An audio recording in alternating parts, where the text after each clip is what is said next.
Focusing on length retention has helped me to retain so much growth on my hair this year, and I'm going to be sharing with you 7 easy ways to retain the length of your hair. Your moisture routine is one of the most important things that you need to focus on, especially if you're trying to retain length.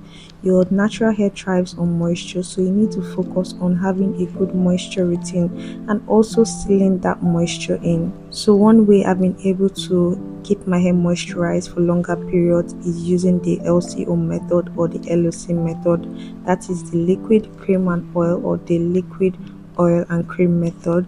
So you need to start off with a liquid based product. That can be your conditioner, that can be water, that can be aloe vera. I also use aloe vera. Just finding a liquid based product that can keep your hair moisturized, and then you go in with your cream. I love to use the virgin hair fertilizer because it's super nice and it has really helped in stimulating hair growth. Then after doing that method, you need to seal in that moisture on your hair, and I go with my herbal oil.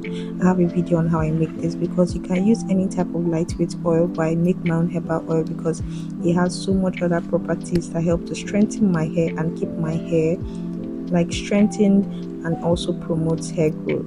So this method is very important because you need to be able to seal in the moisture on your hair, because your hair, natural hair thrives on moisture, and if your hair is dry, you can get excessive shedding, your hair can break off, and that's what causes stagnant growth. So the reason why you're not able to retain length is because you don't have a good moisture routine. And also knowing when to moisturize your hair is so important because your moisture routine can last as long as 5 days, 6 days, or up to a week, but you need to target that moisture routine for you to be able to see a lot of length. Also, knowing when your hair needs to be moisturized is so important because you can do your moisture routine and your hair can get dry after a couple of days. So you need to know when to go back in with another moisture routine. And I'm also going to mention that knowing your hair porosity is very important because knowing what type of hair porosity helps you to pick out products that work best for your hair. So you might be using the wrong product for your particular hair porosity. So doing a hair porosity check is very important. Like for instance, I have a high hair porosity, so my hair absorbs moisture easily, but it also loses that moisture fast. So I need to have a very good moisture routine for my hair to stay moisturized and my hair can grow and retain that length. So try and check for your hair porosity so that you can know what particular products that you need to get and you don't waste your money on getting products that do not work best for your hair. So the second thing I'm going to talk about is your detangling process. One major reason why most people do not see growth or see like length on their hair is because they don't take down their protective style correctly. You need to know how to detangle your hair and how to take down a long-term protective hairstyle, because most people get frustrated when they keep their hair for longer periods and they see new growth, but when they take down their hair, it doesn't show after. The reason is because you are not gentle with your hair. You have to be patient when taking down your whatever hairstyle you're coming out, or when you're detangling your hair. Being gentle with your natural hair is one way you can be able to see length on your hair. Do not be rough with your hair, and don't do your hair when you're in a hurry. You're going to make mistakes and you're going to break off your hair. You can see clearly that I'm not using any form of combs. I'm not using a detangling brush because I advise people to do finger detangling.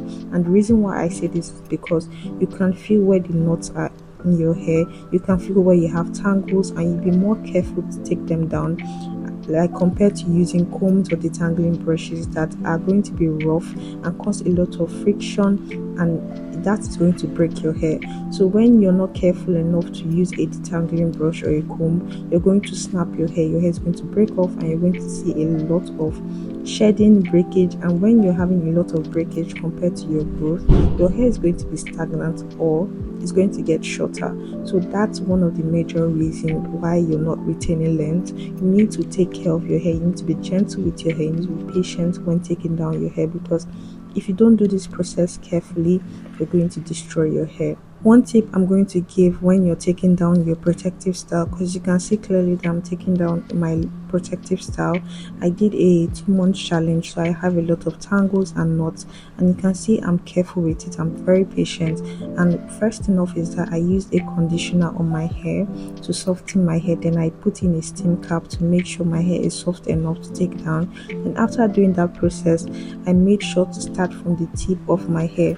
I do not start off from the middle of my hair or from the top of my hair. I start from the tip. And when you're doing this process, you have to be very, very, very careful, because you don't want to break off your hair. And once you keep your hair moisturized, I always suggest that you keep your hair damp or moisturized first, or moisturize your hair first before taking down your hair. And if you want to use any form of detangling brush or any form of comb, I suggest you use a wide tooth comb. Do not use small combs on your hair. That's going to cause a lot of tension on your scalp, and that's going to break off your hair. And after doing your detangling process, I always suggest you go in with water. If your hair is feeling dry after taking down your hair, always make sure you go in with water or a conditioner. Just a liquid based product will work. You can use water because water is available. If you have a conditioner, you can use that. If you have a mask, like a protein mask or whatever, you can use that also. I always suggest use water, because that's like the first thing you can reach out for, and it's readily available. Then when you're doing this process, make sure you saturate your hair well with water. You can see that I'm saturating my hair because I do not want my hair to be dry, because if your hair is dry, it tends to snap and break off. And after doing that, you can carefully feel where the knots are in your hair and take them piece by piece. That's why I said you have to be patient when doing this process, because you can't rush this process. And the last thing I'm going to say is that when you're done doing this process, always put your hair back in a section, because if you don't put your hair back in a section, we have very curly hair, especially like your natural. Your hair tends to curl, you can get single strand knots, so you don't want your hair to tangle back together. So after detangling, always put it in a twist or a braid. Do not leave it out, or it's going to get tangled and it's going to dry. So just make sure you put it back in a twist and put it back in a section, so that you can work your way through the length, like all over your hair, until you're done taking down your hair or you're done detangling. And that's one way I'll be able to retain length on my hair, is changing the way you take care of your hair. Changing your detangling process and being gentle with your hair goes a long way. So make sure you try and be patient with your hair. That's one way I've been able to retain length. So the next thing I'm going to talk about is washing your hair in sections. Like I mentioned before, when you're detangling your hair, you put it back in a section, so when you're ready to wash your hair, you can easily wash your hair without it getting tangled. So the reason why I say washing your hair in sections is more ideal if you're natural is because when you're washing your hair, you tend to like scrub your hair, you're trying to get the dirt out of your scalp, so you can easily tangle your hair when doing this process, especially if you've detangled already. That's why I always suggest washing your hair in sections. And also it just helps reduce the stress of your wash day, because if you do your detangling process and you don't wash your hair in that section, it's going to get tangled back. So it helps to reduce the stress of detangling your hair again, because if you're detangling your hair, trust me, you're still going to lose some hair. Some hairs, like hair is going to come out of your head. So why not just do that detangling process once and not get your hair tangled again in the shower? That's one way I look at things, because you need to find a way to reduce manipulation on your hair. Yes, that's the word I'm looking for. Reducing manipulation on your hair is the only way you can see length retention. So try and wash your hair in sections. The next thing is choosing low manipulation hairstyles. This is so important because I'm currently doing like a challenge where I find easy and low manipulation hairstyles, and I try it out for 3 months on my hair to see how it works out, and I've seen a lot of changes on my hair. This was my first challenge. I did the flat twist and I saw a lot of growth on my hair. That's why finding good protective hairstyle and finding a way to take down that protective hairstyle correctly is like the best thing you can do for your hair. And I've seen a lot of growth on my hair. Finding a very good protective hairstyle is the best thing you can do for your natural hair, because I realized I have fine hair strands, so I try to stay off extensions. I always do hairstyles that are mainly my natural hair, and I've seen a lot of growth on my hair. I'm currently on another challenge, and you can also subscribe so that you get all the details, because I share updates on how the challenge is going so that you won't miss out on it. And if you have any questions about finding hairstyles, I have a lot of videos on how you can pick a good protective hairstyle on your hair. I'm going to link that in the description box. But once you find a good low manipulation hairstyle, it's very easy. Like, the perfect protective hairstyle is when it's low manipulation to put in that hairstyle and low manipulation to take down that hairstyle. So if you're putting in protective hairstyles that are damaging your hair, that you're losing your edges, your hair is breaking off, I suggest you stop that hairstyle and find a good low manipulative hairstyle. So the next thing is protecting your hair when you're going to bed. Most people forget to wear their bonnet on their scarves, and if you're not doing that, why? And also, when you're putting your scarf on, make sure you cover every part of your hair, especially your edges.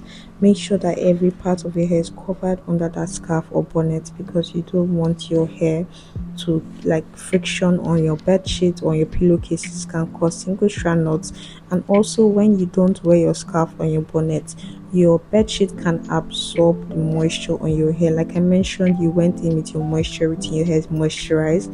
One of the reasons why your hair dries out fast is because you're not wearing your bonnet, you're not wearing your scarves. You need to protect your hair from all those other components that can affect your hair. And when you do this, you see that your hair is thriving and your hair is protected. Your hair is not going to break off, you're not getting tangles. That's why I always recommend, before you go to bed, always wear your scarf and your bonnet. So the next I'm going to talk about is protein treatment. You need to find a very good balance between your protein treatment and your moisture treatment. So one way I've been able to find a balance between these two is doing those treatments when my hair needs it. You will know when your hair is feeling dull, you know when you need a protein treatment. And a protein treatment is basically you putting in a treatment that can help to strengthen your hair, especially if your hair is feeling dull, your hair is breaking off, your hair is you just notice that your hair needs that extra boost. Like I mentioned before, it is a treatment, so it's not something that you do regularly. I suggest you do it every time you're coming out from a long-term protective hairstyle. Like for instance, when I'm done with my challenge, I always make sure to do a protein treatment. Or when I'm in that challenge and I notice my hair is like you will know when your hair needs it. When my hair is feeling dull, when my hair is breaking a lot and it just feels dry, like than usual, drier than usual, I go in with a protein treatment or a moisture treatment. And one way I've been able to do this is combining the two together. I do my protein treatment and I also do my moisture treatment together. Then one way to be able to lock in that moisture longer on your hair is deep conditioning. Whenever I do a treatment or I'm doing a max on my hair, I always go in with a deep conditioner, because it helps that treatment to penetrate into my hair shaft better. Because I mentioned before, I have high porosity hair, so I want that moisture to really absorb to my hair. Even though my hair pretty much absorbs moisture quickly, I just love doing deep conditioning because I have high porosity hair, and any form of added moisture I can bring to my hair, I always look out for that. But do not overdo it, because there's something like having too much protein treatment which can cause your hair to break off a lot. And if you notice that your hair is breaking off a lot and it doesn't have that elasticity, like it's feeling how will I say, but when you know that you're doing too much protein treatment and your hair is feeling breaking off too much, like you over moisturize your hair, yeah, that's the word. So that's why I always recommend finding a balance between your protein treatment and your moisture treatment is one way to be able to retain length on your hair. It has its good part, it has its advantages, but also it has its disadvantages, so find that balance to work well for your hair.